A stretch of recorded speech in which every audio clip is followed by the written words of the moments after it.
বন্ধুরা, তোমরা সব কেমন আছো? আমি ভালো আছি। আমি সুদীপ্তা, চলে এসেছি সুদীপ ব্লগস থেকে।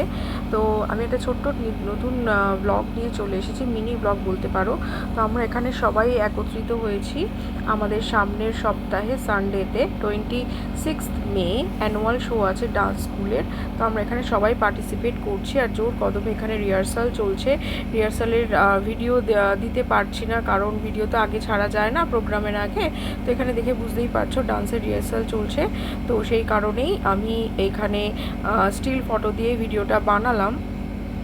তো আমি দেখতেই পাবে রেনেসা স্কুলের নাম, সেটা দিয়ে আমি ভেনিউ আর টাইম আর ডেট সব কিছু দিয়েই আমি এখানে পোস্ট করছি।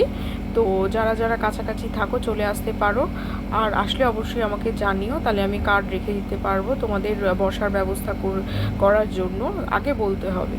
তো আমাকে মেসেঞ্জারে মেসেজ করতে পারো।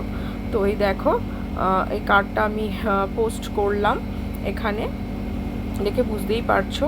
আর দেখো, যেহেতু এখন প্রোগ্রামের রিহার্সাল চলছে, বেশি টাইম ছিল না, তাই সকালবেলা এটাই রান্না হয়েছে লাঞ্চের জন্য। এটা হচ্ছে কিমা দিয়ে আলু দিয়ে একটু পাতলা করেই করেছি, বেশি মানে কষিয়ে রসিয়ে খেলে না এখন কষ্ট হচ্ছে, এত পরিশ্রম হচ্ছে এই রিহার্সালের জন্য বলো, আর এত গরম। তো এটাই আজকে করেছি, এটা দিয়ে আমাদের আজকে দুপুরে লাঞ্চ করে নেবো সবাই। দেখো থালা আমি মোটামুটি সাজিয়ে দিয়েছি। তো চলো, টাটা বাই, দেখা হচ্ছে পরের ভিডিওতে।